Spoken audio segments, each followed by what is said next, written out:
Salut tout le monde, bienvenue à ce deuxième vidéo sur le jeu Dune War for Arrakis publié par Cool Mini or Not en 2024. Dans cette vidéo, on va voir la fin de la séquence de jeu. Alors, nous sommes à l'étape où le joueur des Harkonnen vient de dépenser son dernier dé, puis il reste quand même une coupe d'affaires à faire avant de finir la ronde. Contrairement à War of the Ring, où une fois que le dernier dé est dépensé, il n'y a pas grand-chose à faire à part s'essuyer puis recommencer, là. Fait que là, on tombe dans la phase que le jeu appelle les Desert Hazards ou les dangers du désert.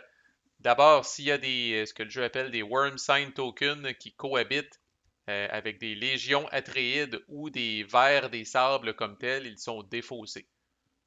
Fait que tous les Worm Sign Tokens qui cohabitent avec des légions atréides ou de vraies figurines là, de vers des sables, eux autres sont défaussés.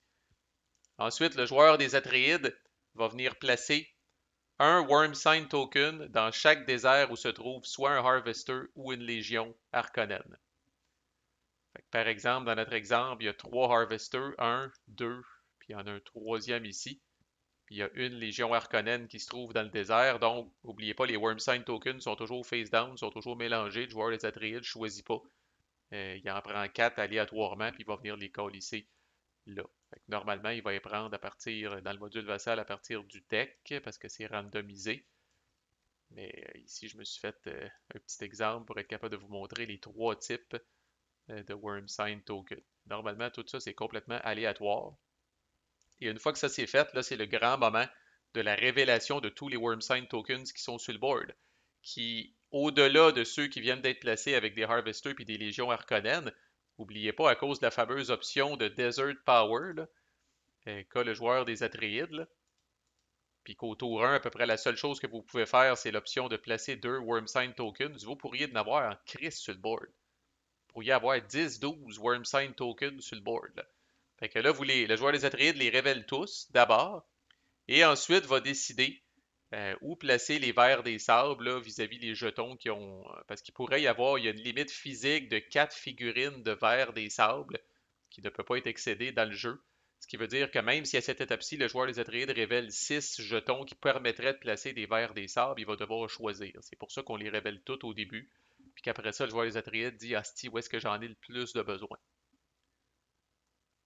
Alors, les types il y a trois types de Worm Sign Token, de symboles ou à l'endos des Worm Sign Tokens. Ça ici, c'est une fausse alerte. J'ai pas fait le décompte, là, mais c'est définitivement ça qui est le plus populaire, si on veut, dans le deck, là, euh, parmi les jetons de Worm Sign Token. Fait que ça, c'est une fausse alerte. On pensait qu'il y avait un verre, on pensait qu'on avait entendu grouiller, on pensait qu'on avait entendu le désert trembler, puis on était sûr qu'il y avait un verre. Finalement, fausse alerte. Il se passe rien. Ici, ce dessin-là, qui n'est pas nécessairement évident, là, euh, c'est un vert si le jeton se trouve, si le Worm Sign Token se trouve dans ce qu'on appelle un désert profond, donc un Deep Desert, donc un désert en périphérie du board. Donc dans ce cas-là, oui, c'est un vert, c'est confirmé, puisqu'on est dans un Deep Desert Area. Si j'avais révélé ce jeton-là ici, avec la Légion Harkonnen, ben là, à ce moment-là, ce n'est pas un Deep Desert parce que ce n'est pas un désert qui est en périphérie du board. À ce moment-là, c'est considéré comme une fausse alerte. Fait que vous comprenez pourquoi les Deep Desert Areas sont plus risqués, sont plus dangereux. Voici une raison. Il y a plus de probabilité si vous avez un Worm Sign Token dans un Deep Desert Area que ce soit un réel vers des sables. Puis ça, je pense que c'est le deuxième jeton le plus commun dans la gang. Et le dernier, et non le moindre, c'est celui-là qui est un ver des sables, peu importe le type de désert où on est. Fait que ce soit un désert profond ou un désert normal, si vous révélez ça, c'est un ver des sables, assurément, même si c'est révélé par exemple ici. Mais rappelez-vous, le joueur des Atreides flippe tous les tokens et décide ensuite où il veut placer ses vers des sables. Il peut prendre les vers des sables du supply, c'est ce qu'il va faire d'abord. Il va prendre les vers des sables qui ne sont pas sur le jeu, il va les crisser sur le jeu. Mais il pourrait aussi, par exemple, voici un ver des sables, on présume, qui était sur le jeu d'un tour précédent. Il pourrait, s'il manque de jetons, si je veux dire, s'il manque de vers des sables pour aller se placer où est-ce qu'il y a eu des découvertes intéressantes, il peut même prendre un ver des sables qui est sur le board et le changer de place à cette étape-ci. Autrement dit, à la fin de cette étape-ci, le joueur des Atreides va avoir des vers des sables partout où il a le goût d'avoir des vers des sables et partout où les jetons lui ont permis de déplacer des vers des sables. Quel est l'impact maintenant? Ben, un ver des sables qui cohabite avec un harvester à cette étape-ci bouffe le harvester et on enlève le harvester du board, à moins, et c'est leur seule utilité, à moins que le joueur des Harkonnen ait ce qu'on appelle un carry-all qui soit adjacent au secteur où le harvester est sur le bord de se faire bouffer. Par exemple, si on avait révélé un ver des sables ici, en compagnie de ce harvester-là, le Harkonnen a un carry-all. Ce carry-all-là est situé adjacent au secteur où se passe le problème. Puis là, à ce moment-là, le carry-all, comme je disais, vient sauver in extremis le harvester avant qu'il se fasse bouffer. Dans les faits, ce harvester-là va donner de l'épice aux joueurs des Harkonnen, malgré le fait qu'il est colocalisé avec un ver des sables. Un carry-all peut sauver maximum un harvester, fait que même si j'en ai un ici, puis que j'ai deux, trois harvesters qui sont là, puis que les deux, trois harvesters sont sur le bord de se faire bouffer par des vers des sables, ben, je vais devoir choisir. J'enlève le carry-all, puis comme ils disent dans les règles, c'est pas fou, là, parce qu'on est sur le bord de comptabiliser les pistes. Là. Le joueur des Harkonnen se rappelle que ce harvester-là a été sauvé. S'il n'y a pas de carry-all pour le sauver, ben, à ce moment-là, le harvester se fait bouffer par un ver des sables. Qu'est-ce qui arrive si un ver est révélé là où il y a une légion Harkonnen? La légion Harkonnen doit retraiter. Puis dans ce jeu-là, my God, c'est curieux, mais c'est quasiment, on n'a quasiment jamais vu ça hostie, dans aucun jeu. Euh, Même dans les combats, on va y revenir, là, mais quand vous devez retraiter dans ce jeu-là, c'est l'adversaire qui décide où vous retraitez, tant que c'est légal. T'sais, vous ne pouvez pas retraiter où il y a une légion ennemie, vous ne pouvez pas retraiter où est-ce qu'il y a un settlement ennemi, mais dans ce cas-là, là, c'est pas ils ont fait ça parce que la map, de la façon que c'est placé, ça pourrait être avantageux à la limite. Là, si c'est l'Arconen qui décide où est-ce qu'il retraite, il va dire, bon, câlisse, tu veux que je retraite? Parfait, moi je retraite ici, je me rapproche du siege des Atréides. C'est ce qui fait pas vraiment de sens. Ils viennent de chier dans le culotte parce qu'il y a un verre qui vient de sortir en dessous d'eux autres. Fait que ce serait le joueur des Atréides qui déciderait où est-ce que les Harkonnen retraitent, puis peut-être qu'il les fait retraiter encore, il les ferait reculer dans leur settlement pour que ça coûte encore plus de dés puis plus d'actions pour que les Harkonnen reviennent. Fait que non, le ver qui apparaît bouffe pas toutes les Harkonnen. Non, le ver qui apparaît n'attaque même pas les Harkonnen la grande majorité du temps, à moins que les Harkonnen, la Légion Harkonnen aille nulle part où retraiter, ce qui est rare en sacrament. Là. Parce que vous avez vu comment que le board est fait. Là, si un area est adjacent à peu près à 4-5 autres areas. Là. Fait qu'il y a 99% du temps, vous allez avoir une option de retraite, mais c'est le joueur des Atreides qui décide où est-ce que vous retraitez. Ensuite, il y a ce que le jeu appelle les Coriolis Storms. Alors, les tempêtes Coriolis. Encore là, je ne sais pas trop c'est quoi le terme officiel en français. Il n'y a pas de tempête de Coriolis dans les montagnes. Et il n'y a pas de tempête de Coriolis dans les plateaux qui sont entourés de montagnes. Les 5 areas qui sont ici, là. Fait que les 5 areas de plateaux ici, ils sont immunisés. Toutes les areas de montagne sont immunisées. Par contre, toutes les autres areas, que ce soit ce que le jeu appelle des minor ergs, des plateaux ou des déserts, vont souffrir d'une tempête Coriolis. Les tempêtes Coriolis n'affectent que les légions Harkonnen. Les légions Atreides sont immunisées à ça. Fait que le joueur des Atreides, avec une grande joie, va rouler 2 dés dans chaque area où il y a une tempête Coriolis, puis il va tenter d'infliger du dommage finalement aux légions Harkonnen. Fait qu'on va revenir à cette petite légion Harkonnen-là, qui supposons qu'elle se retrouve ici. Bon, ben, elle est dans le désert, fait qu'elle est susceptible à une tempête Coriolis. Fait que le joueur des Atreides va rouler 2 dés. Ce qui est un bon timing pour vous parler des dés. Euh, c'est des dés custom, des D6 custom dans ce jeu-là. C'est pas des D6 numérotés, pareil comme dans War of the Ring. C'est une grosse différence pour vrai, peut-être la plus grosse différence. Là. C'est des dés custom sur lesquels on retrouve sur les 6 faces du dé 3 faces avec une lance, une lance finalement, qui est l'équivalent d'un hit, 2 faces avec un bouclier, puis une face que le jeu appelle une face spéciale. Fait que 3 hits, 2 défenses, puis une face spéciale.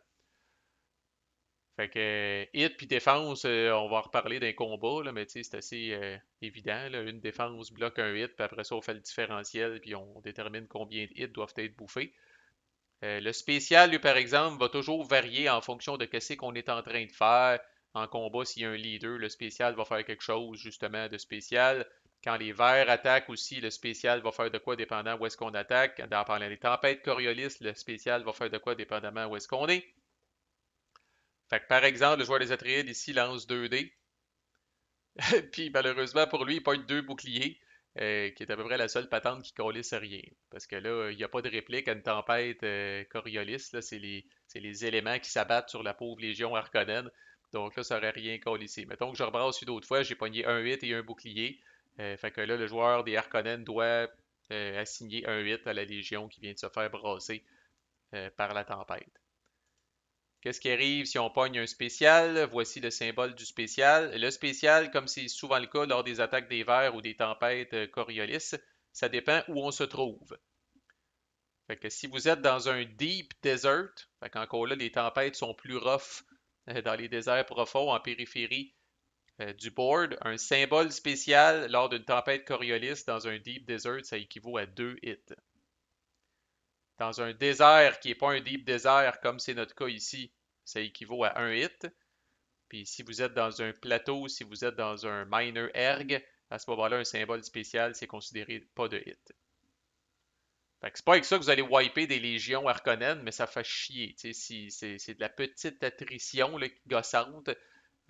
Puis sait-on jamais, si vous pognez une légion Harkonnen, les culottes baissées dans un désert profond, puis vous pognez des symboles spéciaux, ça peut commencer à faire mal en crise.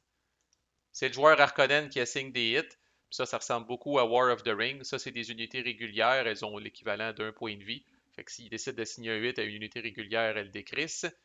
Puis, autant ça que ça, c'est considéré des unités élites qui ont 2 points de vie. Fait que si on assigne un 8, par exemple, à cette unité-là, ben on la downgrade en unité régulière. Fait qu'on retourne celle-là au supply, puis le Harkonnen vient rechercher une unité régulière dans ses unités disponibles. Dans les faits, l'unité d'élite vient de perdre un point de vie et est devenue une banale unité régulière. Même affaire avec ça, qui sont des Sardaukar. C'est un type spécial d'unité d'élite, mais au niveau des points de vie puis l'assignation des hits, c'est la même crise d'affaires.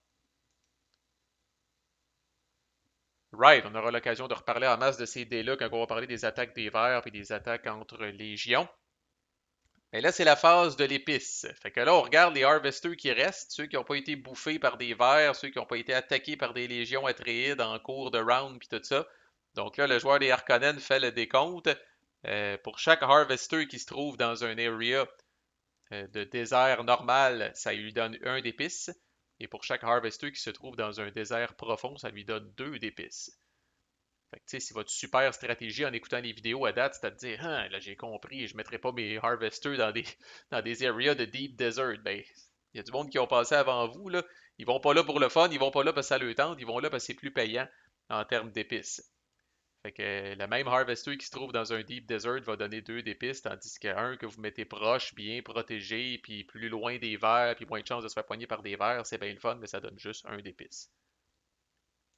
C'est là qu'on recheck ce fameux board-là qu'on a checké au début pour savoir combien de véhicules on avait, puis tout ça. Puis là, ces 3 clients-là, là, dont je vous épargnerai le nom, là, mais il y a la Space Guild, les Chaumes, C-H-O-A-M, en tout cas, c'est nom à coucher dehors, là, mais bref, ces 3 clients-là attendent leur épice. Là. Fait que là, le joueur des Harkonnen doit soit payer 2 d'épices pour empêcher un de ces marqueurs-là de descendre, ou doit payer 3 d'épices pour remonter un de ces marqueurs-là d'un step. Parce que là, bon, au début, à la fin du tour 1, vous allez être à mancher de même. Fait avec 6 épices, vous êtes. C'est nickel. Je t'en donne 2, je t'en donne 2, je t'en donne 2, puis personne descend, puis la vie est belle. Dans les faits, vous avez juste 3 harvesters, fait qu'il faut que ça aille bien en crise pour avoir 6 d'épices. Il faut que les 3 soient dans des deep deserts puis qu'il ne soit rien passé de travers. Dans les faits, vous allez être short, puis là, vous allez devoir décider, si eux autres, je ne leur fais pas leur livraison d'épices. Alors, tout jeton ici, que vous n'avez pas payé pour les maintenir en place ou payé pour les remonter, ces jetons-là vont descendre d'une coche. C'est là que les problèmes commencent pour les Harkonnen. Parce que là, comme on a dit au début du prochain tour, vous allez devoir prendre un de vos dés, le mettre de côté. Oui, vous allez avoir plus de véhicules, mais vous allez avoir un dé d'action de moins. Puis il y a d'autres conséquences, on y arrive dans 2 minutes. Qu'est-ce qui arrive si vous commencez le tour à mancher de même? Ben, vous pourriez payer 2 pour maintenir lui en place, 2 pour maintenir lui en place. Vous pourriez payer 3 pour monter lui. Puis rappelez-vous, une fois que vous avez fait une fois que vous avez distribué l'épice, tout jeton que vous n'avez pas payé pour garder en place ou payé pour monter descend de 1. Fait que dans ce cas-là, si j'étais assez merdeux pour avoir 7 d'épices, j'ai payé 2 pour maintenir eux en place, j'ai payé 2 pour maintenir eux en place, j'ai payé 3 pour monter eux autres, je suis correct. That's it. Dans les faits, ça va être tough à faire, cette affaire-là. Fait que c'est résumé ici, vous payez 2 d'épices, il reste en place, vous payez 3 d'épices, il monte d'une case maximum, vous ne payez pas d'épices, il descend. À la fin, parce que des fois, ça arrive pas juste, s'il vous reste un d'épices puis vous n'avez rien à colisser avec, vous avez un petit jeton que vous pouvez venir mettre ici pour le garder en réserve pour le prochain tour. Vous n'avez pas d'énormes silos d'épices, mais quand même, vous pouvez garder une et une seule épice, unité d'épices que vous colissez là, puis ça va être utilisé au prochain tour. Bon, fait que c'est quoi l'impact, à part le fait qu'au début du tour, rappelez-vous, vous prenez le jeton le plus bas, puis c'est ça qui détermine combien vous avez de véhicules, puis combien de dés vous devez mettre de côté. Mais chaque client est aussi associé, on va y voir les noms à coucher dehors, la Spacing Guild, le Landsrad, puis le Shoam. Chaume, allez go. Chaque client est pas de bonne humeur, évidemment, si c'est lui qui est laissé pour compte.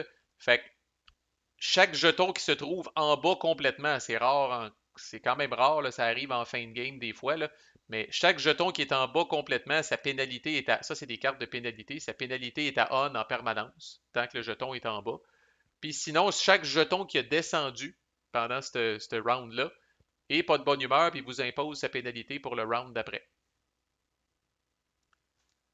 Fait qu'ils feront pas tout du sens nécessairement là, en ce moment, là, mais il y en a un qu'on sait, là. La Spacing Guild, s'il n'y a pas de bonne humeur, là, vous ne pouvez plus faire d'actions de scouting jusqu'à temps qu'elle redevienne de bonne humeur. On a vu les actions de scouting, d'enlever un ornithoptère puis d'aller voir ce qui se passe dans un siege, forcer le joueur à trade à révéler la valeur de son siege puis la valeur de son token de déploiement.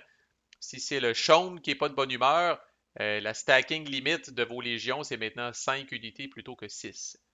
Fait que là, on va y revenir. Le stacking limite des unités dans ce jeu-là, sans compter les leaders, c'est 6 unités normalement. Là, quand vous choquez comme Harkonnen, les chaumes, votre stacking limite est réduit à 5.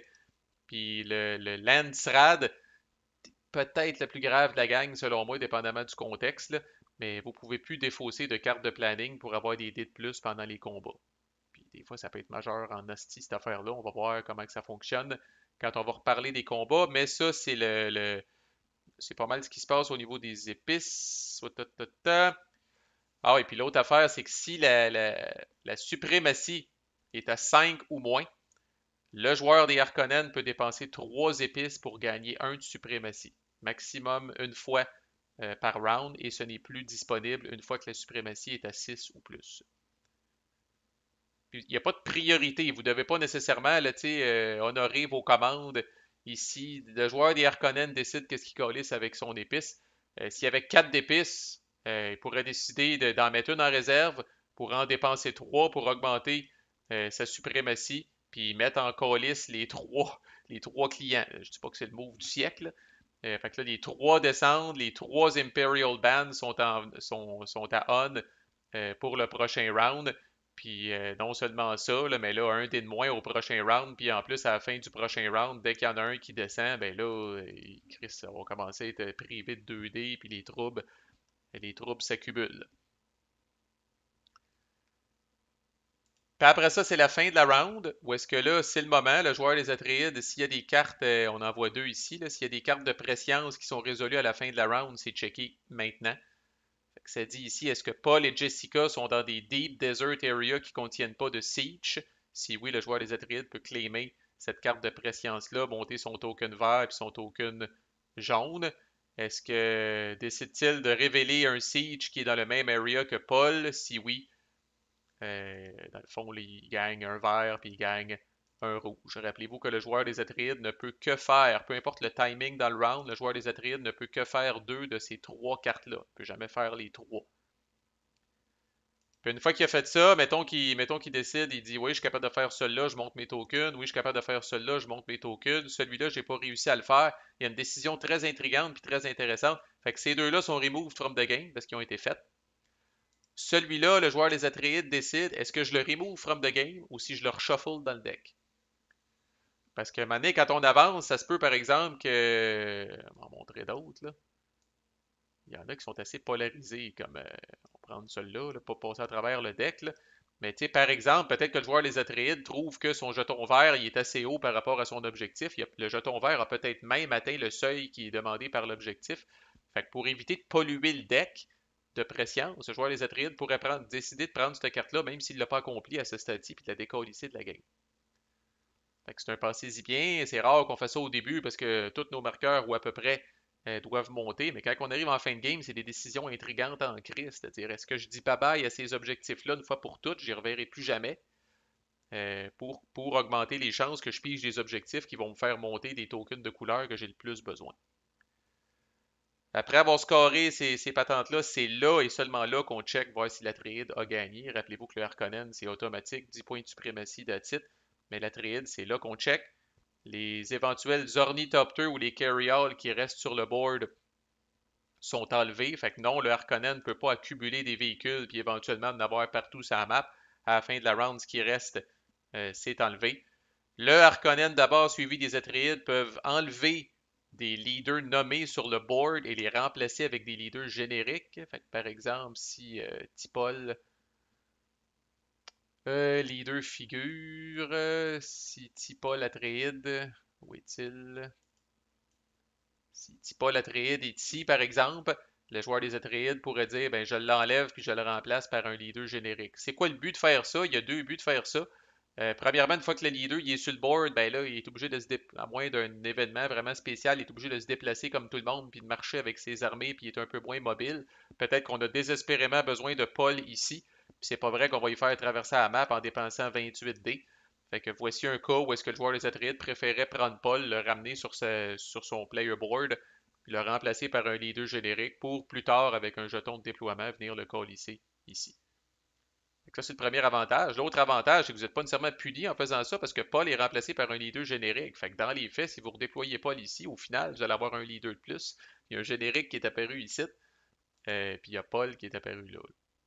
Fait que c'est relativement rare qu'on le fait, mais ça peut arriver. Puis si oui, le joueur des Harkonnen décide en premier, suivi du joueur des Atreides. Ensuite, les leaders qui avaient été utilisés et qui étaient amanchés comme ça, on les reflippe parce que leur habilité spéciale redevient disponible. C'est à ce stade-ci aussi et seulement à ce stade-ci que les joueurs doivent défausser jusqu'à temps qu'ils ont 6 cartes en main. Contrairement à War of the Ring, vous pouvez excéder votre nombre de cartes pendant le tour, même au début du tour, mais à la fin du tour, vous devez défausser jusqu'à temps que vous ayez 6 cartes de planning en main, et ce, les deux cartes de deck confondues. Là. Pour y avoir 6 cartes du même deck, c'est pas grave, là, mais vous ne pouvez pas avoir plus que 6 cartes au total. Et voilà, c'est le squelette de la séquence de jeu, si on veut. Fait que prochaine vidéo, là, on va commencer à parler des affaires. Ben, je peux pas dire que ça, c'était pas intéressant, là, mais on va probablement parler des actions de leadership et de stratégie qui sont les mêmes pour les deux, puis qui parlent justement comment est-ce qu'on déplace les armées, puis envoyez donc, puis peut-être même comment qu'on se bat. Peut-être que je vais faire un méga vidéo avec ça aussi, là. Mais on va parler des actions, je pense, de leadership et de stratégie qui sont communes aux deux camps puis qui implique encore là le déplacement puis combat. Fait que voilà, manquez pas la suite. À plus.